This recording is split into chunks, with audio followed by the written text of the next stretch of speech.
ما الذي يفرق بيننا وبينهم؟ منهج السلف، لأن السلف هم الذين فهموا الكتاب والسنة وساروا عليهما، فنحن نتبع السلف الصالح. بسم الله والحمد لله والصلاة والسلام على رسول الله وعلى آله وصحبه ومن تبعهم بإحسان إلى يوم الدين. أما بعد، السلام عليكم ورحمة الله وبركاته. الحمد لله. நபி ஸல்லல்லாஹு அலைஹி வஸல்லம் அவர்களின் வாழ்க்கை வரலாறு துரூசுன் ஃபி சீரத்தின் நபவிய்யா. அல்லாஹ்வுடைய மகத்தான கிருபையை கொண்டு இன்று மூன்றாவது அமர்வு. வலில்லாஹில் ஹம்த். சென்ற வாரம் நபி அவர்களின் பிறப்பு மற்றும் வம்சம் மற்றும் பிறப்பு ஆகியவற்றை பார்த்தோம். வம்சம் யாருக்காவது ஞாபகம் இருக்கிறதா? யாராவது மனப்பாடம் செய்தீர்களா? அல்லாஹ்வின் தூதர் ஸல்லல்லாஹு அலைஹி வஸல்லம் அவர்கள் வம்சத்தை முஹம்மது இப்னு அப்துல்லாஹ் இப்னு அப்துல் முத்தலிப் இப்னு ஹாஷிம் இப்னு அப்து மனாஃப் இப்னு உஸை இப்னு கிலாப் இப்னு முர்ரஹ் இப்னு கஅப் இப்னு லுஐ இப்னு غالب ابن فهر ابن مالك ابن نضر ابن كنانة ابن خزيمة ابن مدركة ابن إلياس ابن مضر ابن نزار ابن معد ابن عدنان. இதுதான் நபி ஸல்லல்லாஹு அலைஹி வஸல்லம் அவர்களின் வம்சம். அத்னானுக்கு பிறகு யார்? அத்னானுக்கு பிறகு அடுத்தது யார் யார் என்பதில் சில வேறுபாடுகள், கருத்து வேறுபாடு இருக்கிறது. ஆனால் அத்னான் யாருடைய சந்ததி? இஸ்மாயில் அலைஹிஸ்ஸலாம். அத்னான் இஸ்மாயில் அலைஹிஸ்ஸலாமின் சந்ததி. இஸ்மாயில் அலைஹிஸ்ஸலாம் யார் என்பது நமக்கு தெரியும். இப்ராஹிம் அலைஹிஸ்ஸலாம் அவர்கள். சரி, வேற என்ன பார்த்தோம்? நபி அவர்களின் பெற்றோர்கள் இஸ்லாத்தில் இல்லாத நிலையில் மரணித்தது. அவர்கள் இஸ்லாத்தில் இல்லை. அவர்கள் நிலை என்ன என்பதை தெளிவாக சென்ற வகுப்பிலே நாம் இதை எல்லாவற்றையும் நாம் பார்த்தோம். பின்பு நபி அவர்களின் பிள்ளைகளை பற்றி பார்த்தோம். நபி அவர்களுக்கு மொத்தம் எத்தனை பிள்ளைகள்? 7. எத்தனை ஆண்கள், எத்தனை பெண்கள்? 3 ஆண்கள் 4 பெண்கள். 3 ஆண்கள் 4 பெண்கள். பெயர்கள் என்ன? ஆண்களின் பெயர்கள்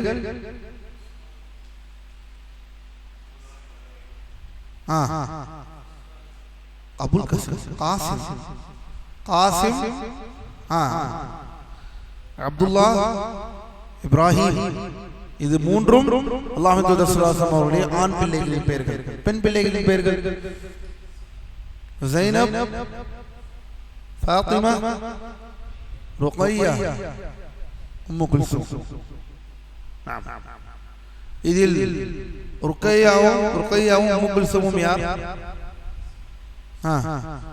உஸ்மான் ரலியல்லாஹு அன்ஹு, உஸ்மான் அஃபான் அவர்களுடைய மனைவியார். அவர்கள் மரணித்ததற்கு பிறகு, யார் மரணித்ததற்கு பிறகு? ருக்கையா மரணித்ததற்கு பிறகு உம்மு குல்சூமை ரலியல்லாஹு அன்ஹா அவர்களை யார் திருமணம் செய்தார்கள்? இதனால் தான் உஸ்மான் இப்னு அஃபான் என்னவென்று அழைக்கப்படுவார்கள்?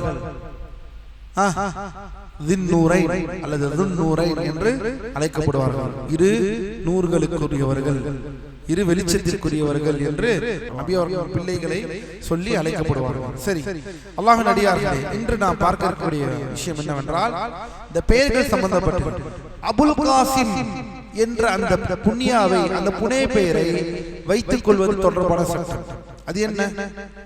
முதலில் அரபு பழக்கத்தில் குன்யா என்பது ஒன்று இருக்கிறது. நம் பெயர்கள் மட்டுமல்ல அழைக்கப்படுவதற்கு அரபுகள் இன்று வரை ஏன் அல்ஹம்துலில்லாஹ் இப்போது மார்க்கம் தெரிந்த சகோதரர்கள் கூட என்ன செய்கிறார்கள்?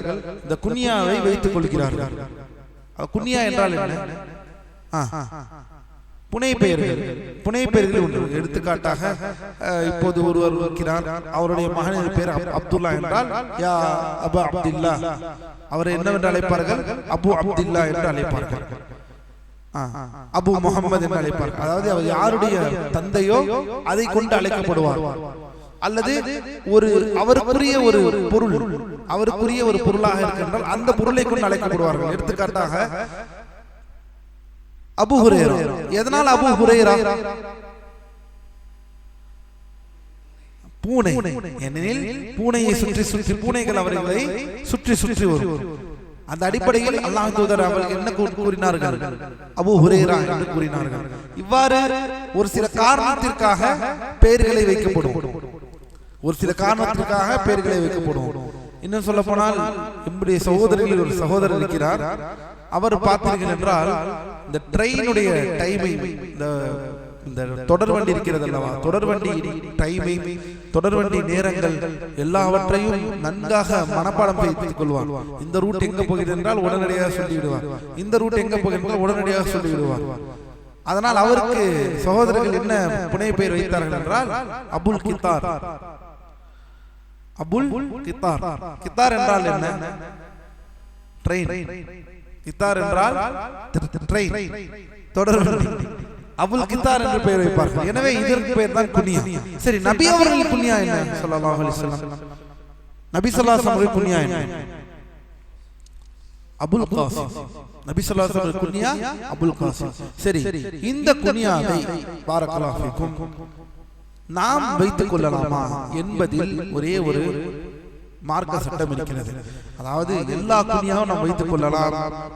நாம் என்ன பிள்ளை பெற்றெடுக்கிறோமோ, ஆண் பிள்ளையாக இருந்தாலும் சரி, பெண் பிள்ளைகளாக இருந்தாலும் சரி, நாம் அந்த பெயர்களை வைத்துக் கொள்ளலாம். ஆனால் அபுல் காசிம் என்ற பிரத்யேகமான நபி அவர்களுடைய புனை பெயரை நாம் வைக்கலாமா என்று கேட்டால் இதில் மார்க்கத்தில் ஒரு சில விஷயங்கள் இருக்கிறது. என்னவென்றால் நபி அவர்களே சொல்கிறார்கள், அல்லாஹ்வின் அடியார்களே பாரக்கல்லாஹு ஃபீக்கும் கவனியுங்கள், அது அவனுக்கு மகனான காசிம் தொடர்பு. ஏனெனில் காசிம் என்ற பெயரை கொண்டுதான் நபிகளார் ஸல்லல்லாஹு அலைஹி வஸல்லம் அவர்கள் அபுல் காசிம் என்று அழைக்கப்படுகிறார்கள்.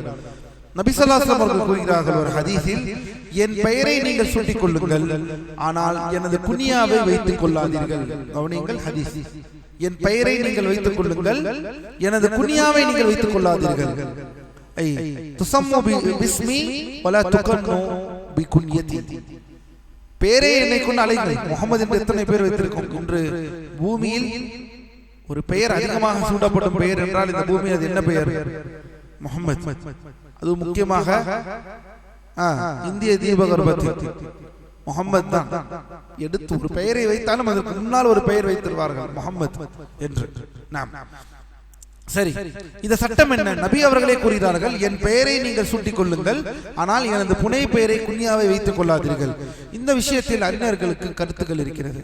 அதாவது நபி அவர்கள் இது சொன்னதற்கான காரணம், எப்பவுமே அபுல் காசிம் என்ற பெயரை வைக்கக்கூடாதா? நிறைய உலமாக்கள், சில உலமாக்கள் என்னவென்றால் அபுல் காசிம் என்ற குன்யாவை யாரும் வைத்துக் கொள்ளக்கூடாது. நானோ நீங்களோ எனில் அது நபியோடு முடிந்து விட்டது. அபுல் காசிம் இது அவர்களுக்குரிய தனித்துவமான ஒரு புண்ணியா. காசிம் என்று பெயர் வைத்துக் கொள்ளலாம், தவறில்லை. காசிம் என்று பெயர் வைக்கலாம், ஆனால் அபுல் காசிம் என்று புண்ணியா வைக்கக்கூடாது, அந்த புனைய பெயரை வைக்கக்கூடாது என்று சொல்கிறார். இது இந்த சட்டத்தை பாரக்கல்லாஹு ஃபீக்கும் அல்லாஹ்வின் அடியார்களே தடை செய்யப்பட்டது என்று இமாம் ஷாஃபி மற்றும் தாஹிரியா மذஹபை சேர்ந்தவர்கள் கூறுகிறார்கள்.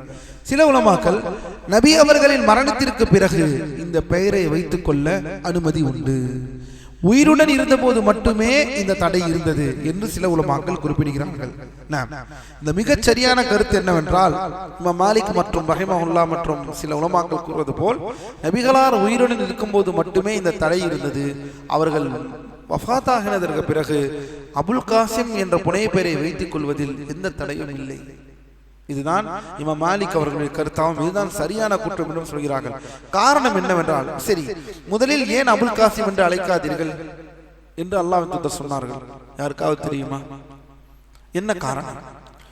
ஏன் என் பெயரை சுட்டிக் கொள்ளுங்கள், ஆனால் என்னுடைய புனை பெயரை வைத்துக் கொள்ளாதீர்கள்? என்ன காரணம்? எந்த காரணமாக இருக்கும்?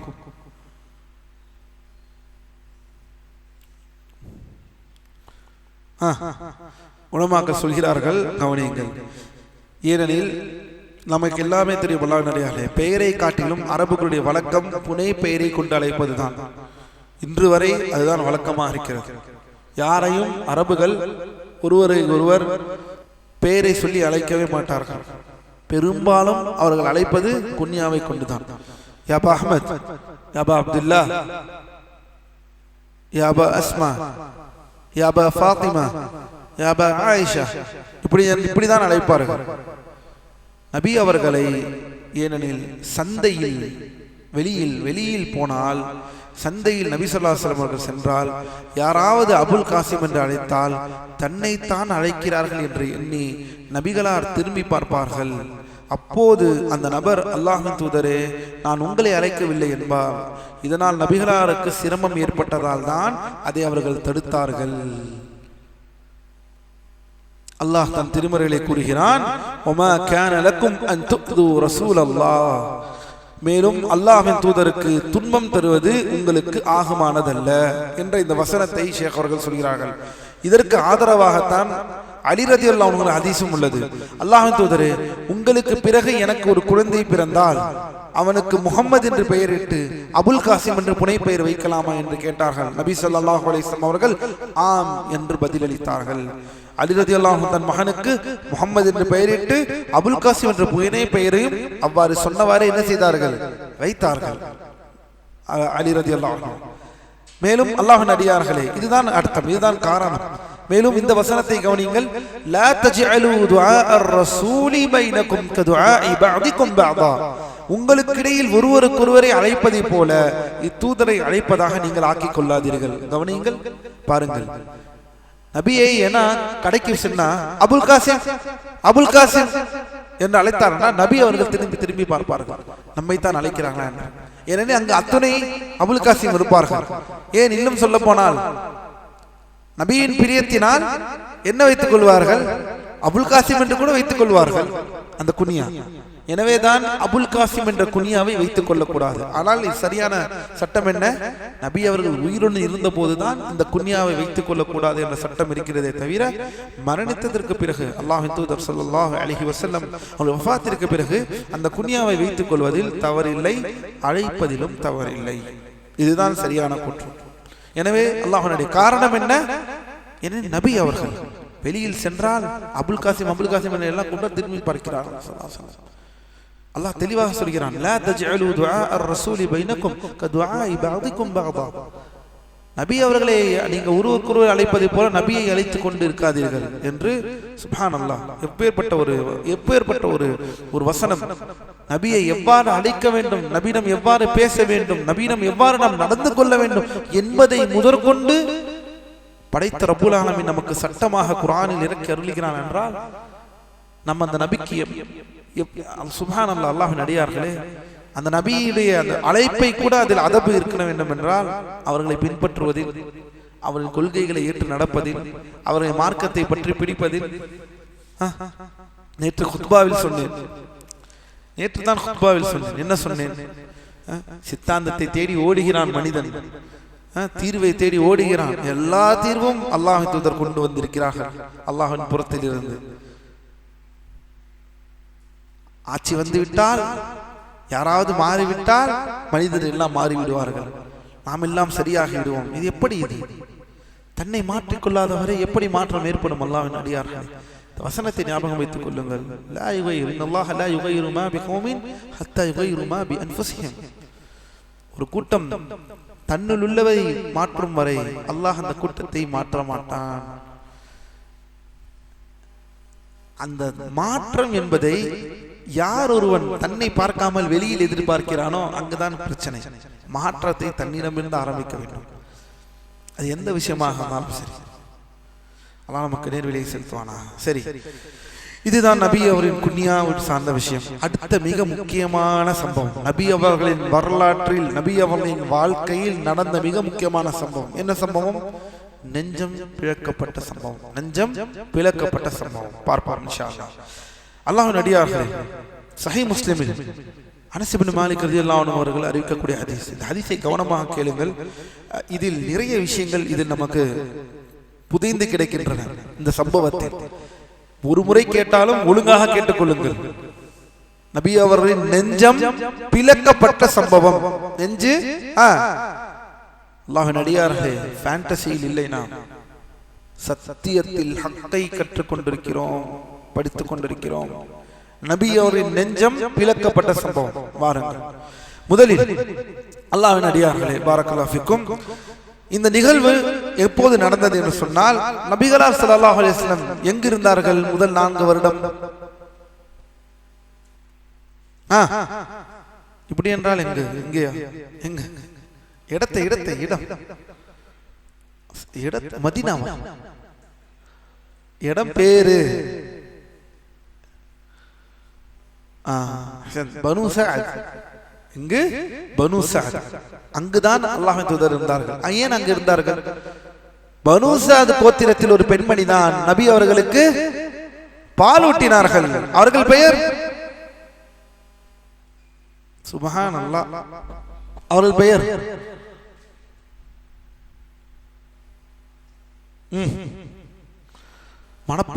மனப்பாட தன்மையே அழிந்து விட்டது நம் மனதில் இருந்து. அலீமா மனப்பாடமா? எனக்கு காய்ச்ச ஜுரம். அல்லாஹ்வின் அடியார்களே, நபி அவர்களின் வாழ்க்கை வரலாற்றை இன்ஷா அல்லாஹ் முழுமையாக இல்லாதவற்றாலும் ஒரு 20-25% முடிந்தவர்கள் அதற்கு மேல் மனப்பாடம் செய்ய வேண்டும். மனப்பாடம் என்றால் என்ன? யார் யார் எப்போ சென்றார்கள், எங்கு நடந்தார்கள், இது. அப்போதுதான் நம் பிள்ளைகளை அதன் பால் வாட்டெடுக்க முடியும். வேற எந்த கதை சொல்லுவீங்க? நிலாவுக்கு வடை சுடுற கதை சொல்லுவீங்களா பிள்ளைங்களுக்கு? எந்த கதையை சொல்லி தருவீங்க உங்க பிள்ளைகளுக்கு? நாளைக்கு வளர்ந்து வரும் உங்கள் பிள்ளைகளுக்கு யாருடைய கதையை சொல்லித்தர போகிறீர்கள்? ஃபேண்டசி கதைகளை சொல்லித்தர போகிறீர்களா? இல்ல யூடியூபிலும் இன்ஸ்டாகிராமிலும் வரக்கூடிய கதைகளை சொல்லித்தர போகிறீர்களா? யாருடைய கதை?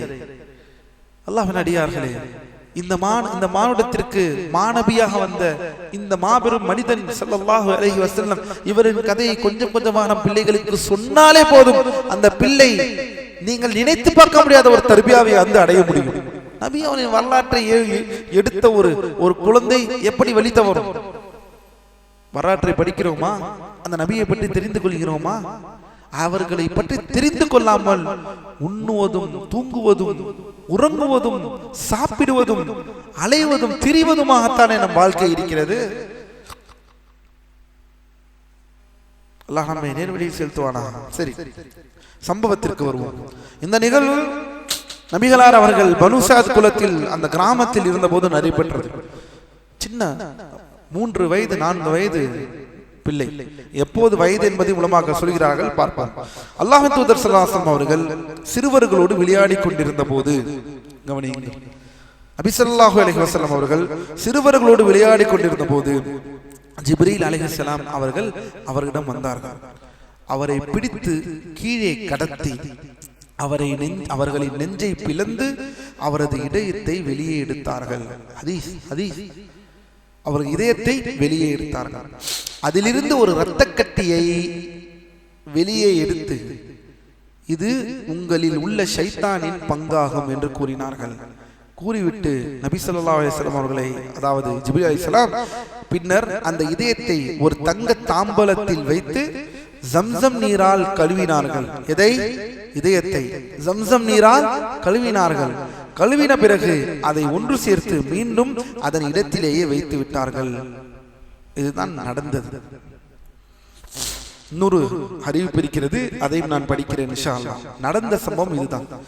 இதை பார்த்த சிறுவர்கள், அங்கு கவனியுங்கள், இதை பார்த்த அந்த சிறுவர்கள், நபியுடன் விளையாட சென்ற மற்ற சிறுவர்கள் ஓடோடி செல்கிறார்கள் அவர்கள் தாயாரிடம், அதாவது தங்கள் செவிலி தாயான யாரிடம்? ஹலீமாவிடம் இதை ஓடோடி போய் சொல்ல, முஹம்மது கொல்லப்பட்டு விட்டார் என்று சொல்கிறார்கள். என்னது? முஹம்மது கொல்லப்பட்டு விட்டார்கள் என்று சொல்கிறார்கள். பெரும் பயம், பெரும் குழப்பம். மக்கள் அவரை நோக்கி வந்தபோது அவரது முகம் வெளுத்து போயிருந்தது. அனஸ் ரலியல்லாஹு அன்ஹு கூறுகிறார்கள், கவனியுங்கள், சுப்ஹானல்லாஹ். இந்த ஹதீஸை அறிவித்து முடித்ததற்கு பிறகு அனஸ் ரலியல்லாஹு அன்ஹு கூறுகிறார்கள், அல்லாஹ்வின் தூதர் அவர்களின் நெஞ்சில் தையல் போடப்பட்டிருந்த அந்த தழும்பை நான் பார்த்தேன். எங்க? அல்லாஹ் தூதர் ஸல்லல்லாஹு அலைஹி வஸல்லம் நெஞ்சில் தழும்பு போடப்பட்டிருந்ததை நான் பார்த்தேன். இன்று அல்லாஹ் தூதர் ஸல்லல்லாஹு அலைஹி வஸல்லம் அவர்களுடைய அந்த தழும்பு அவர்களிடம் இருந்தது. அந்த நெஞ்சு பிளக்கப்பட்ட அந்த சம்பவத்தின் அடையாளமாக இந்த நிகழ்வு அவர்கள் பனு சாத் கிராமத்தில் இருந்தபோது நடந்தது. இந்த நிகழ்வு நடந்த போது அவர்களுக்கு என்ன வயது என்பதில் வரலாற்று அறிஞர்களிடையே கருத்து வேறுபாடு உள்ளது. இப்னு இஸ்ஹாக் அவர்கள் சீராவில் வந்துள்ள இப்னு இஸ்ஹாக் என்பவர்கள் நபி அவர்களின் வரலாற்றை தொகுத்த முன்னணி அறிஞர்கள், மிக முக்கியமான அறிஞர் இப்னு இஸ்ஹாக். மறந்து விடாதீர்கள், வரலாறு என்று வந்துவிட்டால் அவர்கள் பெயர் வரும். யார்? அவர் பெயர் என்ன? இப்னு இஸ்ஹாக். சரி, அப்போது உலமாக்கள் சொல்கிறார்கள், இப்னு இஸ்ஹாக் ஒரு நூல் என்ன சொல்றாங்க என்றால், நபி அவர்களுக்கு இந்த சம்பவம் நடக்கும் பொழுது 2 வயது, 2 வயதுக்கு நெருக்கமாக, 2 வயதில் ஒரு சிறுவனின் நெஞ்சம் பிளக்கப்பட்டு இதயம் எடுக்கப்பட்டு அதிலிருந்து ஒரு இரத்த கட்டியை ஷைத்தானுடைய பங்கு என்று அதை அகற்றப்பட்டு பின்பு சம்சம் தண்ணீரால் அந்த இதயம் கழுவப்பட்டு மறுபடியும் அதிலே வைக்கப்பட்டு பிறகு அந்த நெஞ்சம் மூடப்பட்டு 2 வயதில் ஒரு சிறுவனுக்கு. கவனியுங்கள், லா இலாஹா இல்லல்லாஹ். இப்னு சாத் அவர்களின் தபகாத் நூலில் வந்துள்ளது. இப்னு சாதும் மிக முக்கியமான அறிஞர். இப்னு சாத் தபகாத் இப்னு சாத் என்று சொல்வாங்க அந்த நூல். இதெல்லாம் முற்காலத்து நூல்கள், இதெல்லாம் முற்காலத்து நூல்கள். இந்த நூல்களில் வரலாறுகள் பதிவு செய்யப்பட்டுள்ளது. அந்த நூலில் வருகிறது என்னவென்றால், நபி அவர்களுக்கு இந்த சம்பவம் நடக்கும் பொழுது 4 வயது என்று கூறப்படுகிறது. நபி அவர்களுக்கு இந்த சம்பவம் நடக்கும் பொழுது 4 வயது கூறப்பட்டுள்ளது. ஆனால் ஷேக் அரஃபாத் அவர்கள் நூலாசிரியர் சொல்கிறார்கள், இந்த 2 அறிவிப்புகளும் பலவீனமானவை. இப்னு சாத் அவர்களின் அறிவிப்பு மிக கடுமையான பலவீனம் கொண்டதாகும். அதாவது 4 என்று சொல்வது சரியாக பார்த்தார். சில ஆய்வாளர்கள் தேர்வு செய்துள்ளபடி நபி அவர்களுக்கு சரியான கூற்று என்னவா இருக்கும் என்றால், 4 வயது என்பதே சரியானதாகும். ஏனெனில் இந்த சம்பவம் நடக்கும் போது நபி அவர்களுக்கு 4 வயது இருக்கத்தான் வாய்ப்பு இருக்கிறது, அதிகமாக 2 வயது இருக்க வாய்ப்பு இல்லை. ஏன்? அதற்கு என்ன விளக்கம் தருகிறார் என்றால், ஏனெனில் இந்த வயதில் தான் ஆடு மற்றும் குட்டிகளை மேய்ப்பதில் ஈடுபட முடியும். ஏனென்றால் இந்த அறிவிப்பில் மற்றொரு அறிவிப்பு வருகிறது, நபி அவர்கள் ஆடு மேய்ப்பு கூடும் அந்த குட்டிகளை துரத்தி கொண்டு போகும்போது நேரத்தில் நடந்த சம்பவம் இது. ஆடுகளை துரத்தி கொண்டு ஆடுகளை மேய்த்து கொண்டு ஓடக்கூடிய நேரத்தில் நடந்த சம்பவம் இந்த சம்பவம். அப்படி என்றால் 4 வயதில் தான் பொதுவாக அரபுகள் காலத்தில் 4 வயதுடைய பிள்ளைகள் தான் என்ன செய்வார்கள்? இந்த வேலையெல்லாம் செய்து கொண்டு ஆடிக்கொண்டு விளையாடி கொண்டு இருப்பார்கள். எனவே 4 வயதாக இருக்கத்தான் இது சரியான கூற்றாக இருக்க முடியும். மேலும் தன்னை சுற்றி நடப்பவற்றை புரிந்து கொள்ளவும் முடியும். 2 வயதில் ஆடு மேய்ப்பதில் ஈடுபடுவது என்பது சாத்தியமில்லாத ஒரு விஷயமாகும். இதை இந்த அளவிற்கு சொல்கிறார்கள். இன்னொரு அறிவிப்பில் வருகிறது பாருங்கள், அல்லாஹ்வின் அடியார், இந்த செய்தியை கவனியுங்கள், உற்று கவனியுங்கள். அதாவது அபு நுஐம் அவர்கள் தங்களுடைய தலாயிலுன் நுபுவா நூலில் பதிவு செய்துள்ளார்கள் இந்த சம்பவத்தை. நபிகளார் அவர்கள் ஸல்லல்லாஹு அலைஹி வஸல்லம் பனூ சாத் கோத்திரத்தில் இருந்தபோது ஹலீமா மற்றும் அவரது மகனுடன் சேர்ந்து ஆட்டுக்குட்டிகளிடம் சென்றார்கள் என்று வந்துள்ளது. நபி ஸல்லல்லாஹு அலைஹி வஸல்லம் கூறுகிறார்கள், நானும் என் பால்குடி சகோதரனும் சென்றோம். நானும் ஹலீமாவின் மகன் என் பால்குடி சகோதரனும் சென்றோம். பின்னர் என் சகோதரன் திரும்பிவிட்டான். நான் ஆட்டுக்குட்டிகளிடம் தங்கிவிட்டேன். அப்போது கழுகுகளை போன்ற 2 வெள்ளை நிற பறவைகள் வந்தன. நபி அவர்கள் சொல்கிறார்கள், இது நபி அவரின் அறிவிப்பு. கழுகுகளை போல 2 வெள்ளை நிற பறவைகள் வந்தன. அவற்றில் ஒன்று மற்றொன்றிடம் கூறுகிறது,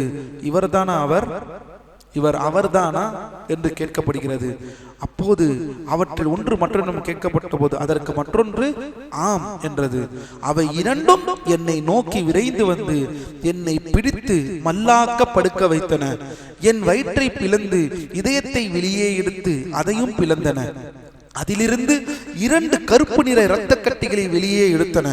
பின்னர் ஒன்று மற்றொன்றிடம் எனக்கு பனி நீரை கொண்டு வா என கூறி, பனி நீர் என்றால் பனி பெய்யும் அல்லவா, இந்த பனி என்று சொல்வோம் அல்லவா, ஜில்லுன்னு வருமே தண்ணி, பனியின் தண்ணி, அந்த தண்ணி, எனக்கு பனி நீரை கொண்டு வா என்று கூற, அதனால் எனது உள்ளுறுப்பை கழுவின. அந்த அந்த உள் உறுப்பை கழுவி இருக்கிறார்கள். பிறகு எனக்கு ஆலங்கட்டி மலையை கொண்டு வா. ஆலங்கட்டி மலை என்றால் என்ன?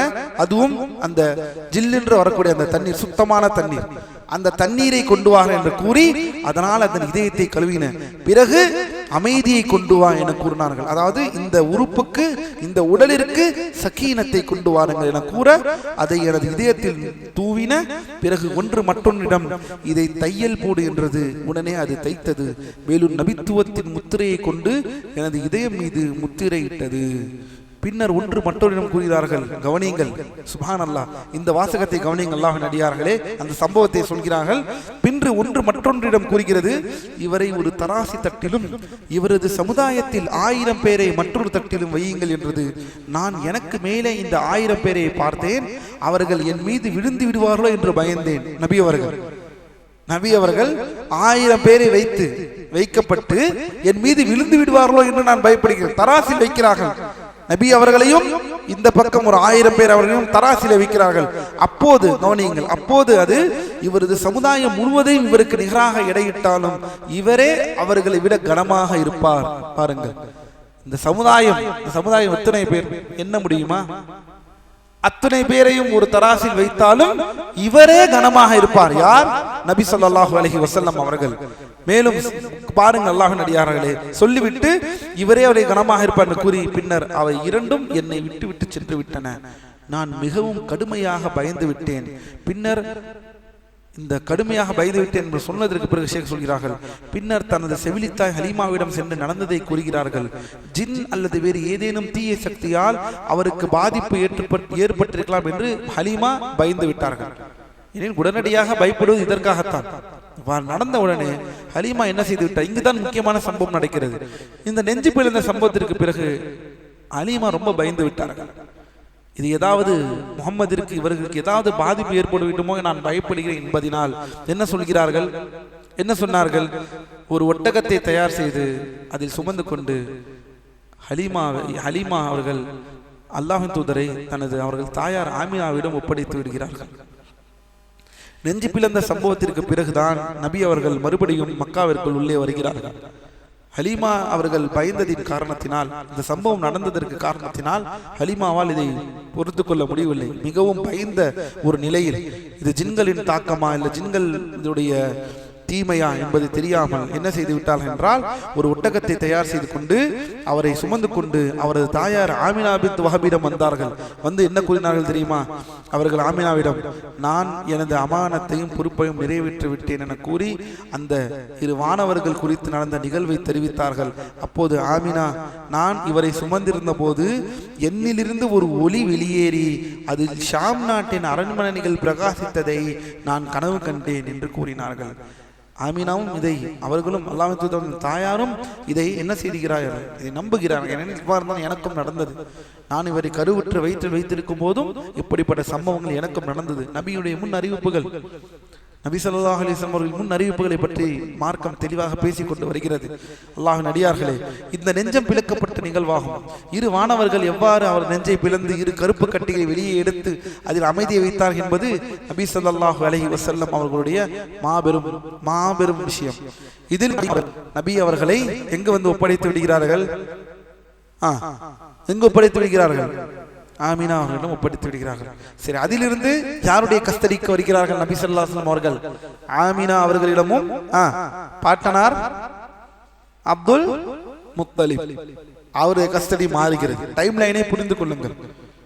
டைம் லைன் மிகவும் முக்கியம். எப்போது எங்கே நடந்தது, அடுத்தது என்ன நடக்கிறது, யாரோடு இருந்தார் என்பது வரலாற்றில் மிக முக்கியமான வரிசை. சரி, இந்த சம்பவத்தை இதோ பாருங்கள். நான் ஏற்கனவே சொன்னேன், இந்த சில பகுத்தறிவாதிகள், ஷேக் அரஃபாத் சொல்கிறார்கள், சில பகுத்தறிவாதிகள், இந்த ஓரியன்டலிஸ்டுகள் என்றால் யார்? ஏற்கனவே சொல்லியிருக்கிறேன். யார்? அல் முஸ்தஷ்ரிகூன். ஓரியன்டலிஸ்ட் என்றால் யார்?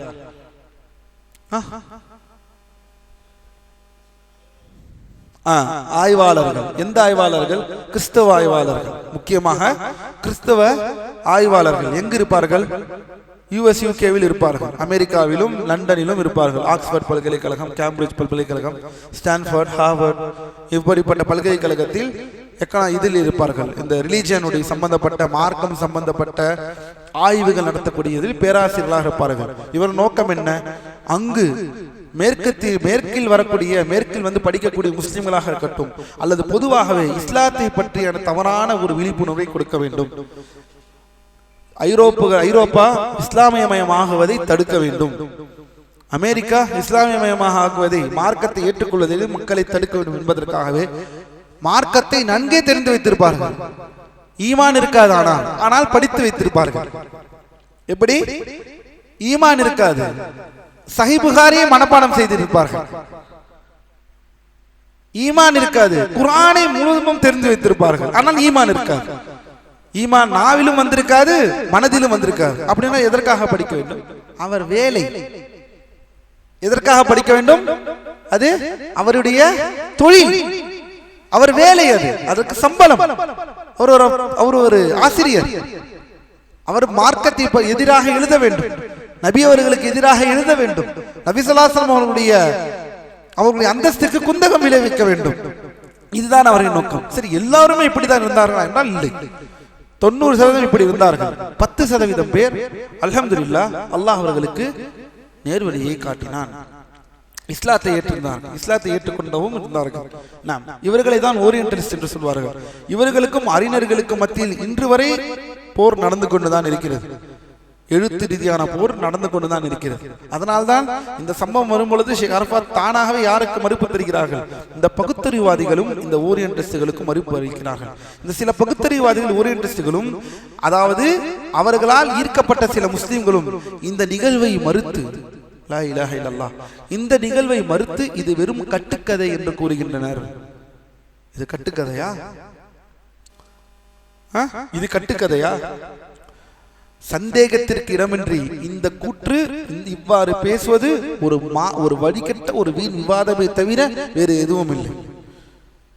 அல்லாஹ் நம்மை பாதுகாப்பானாக. அவர்களிடமிருந்து இது ஏற்றுக்கொள்ளப்பட மாட்டாது, மாறாக இது மாபெரும் நிகழ்வாகும். இது நபி ஸல்லல்லாஹு அலைஹி வஸல்லம் நபித்துவத்தின் அடையாளங்களில் ஒன்றாகும். சஹீஹ் முஸ்லிம் மற்றும் பிற நூல்களில் வந்துள்ள தெளிவான ஆதாரபூர்வ செய்திகள் இது உறுதிப்படுத்தப்பட்டுள்ளன. சில அறிஞர்கள் குறிப்பிட்டபடி நபி ஸல்லல்லாஹு அலைஹி வஸல்லம் அவர்களுக்கு சிறு வயதிலேயே அவருக்கு வஹி வருவதற்கான தயாரிப்பாகவும் பாவங்களை விட்டும் அவரை பாதுகாப்பதற்காகவும் அமைந்ததுதான் இந்த சம்பவம். அது மட்டுமா, இஸ்ரா மற்றும் மிஅராஜின் பயணத்தின் போது பைத்துல் முகத்தஸிற்கு இரவு பயணம் அழைத்து செல்லப்படுவதும் முன்பும், வானவர்களுக்கு செல்வதற்கு முன்பும் வானவர்கள் மீண்டும் வந்து அவரது நெஞ்சை பிளந்து எத்தனை வாட்டி நபி அவர்களுக்கு 2 முறை. ஒரு முறை எங்கே நடந்தது இப்போது அது உங்க எல்லாருக்கும் தெரியும். 2வது முறை எப்போது நடந்தது அதையும் இன்ஷா அல்லாஹ் அடுத்தடுத்த நிகழ்வுகளில் நாம் பார்ப்போம். பீஇத்னில்லாஹ். மறக்காதீர்கள் அல்லாஹ்வின் அடியார்களே. பாருங்கள், அவன் நெஞ்சை பிளந்து பனுசாத் கிராமத்தில் செய்தது போலவே இங்கேயும் செய்தார்கள். ஆகவே நெஞ்சு பிளக்கப்பட்ட நிகழ்வு அவர்களுக்கு எத்தனை முறை நடந்தது? ஸல்லல்லாஹு அலைஹி வஸல்லம் அவர்களுக்கு 2 முறை நடந்தது. ஒன்று பனுசாத் கிராமத்தில், மற்றொன்று இஸ்ரா மற்றும் மிஅராஜுடைய பயணத்தில். அல்ஹம்துலில்லாஹ். அல்லாஹ்வின் அடியார்களே, இதுதான் நபி அவர்களுடைய, நபி ஸல்லல்லாஹு அலைஹி வஸல்லம் அவர்களுடைய நெஞ்சம் பிளக்கப்பட்ட சம்பவம். بيننا وبينكم الكتب. كان أحمد يقول البدع بيننا وبينكم الجنائز.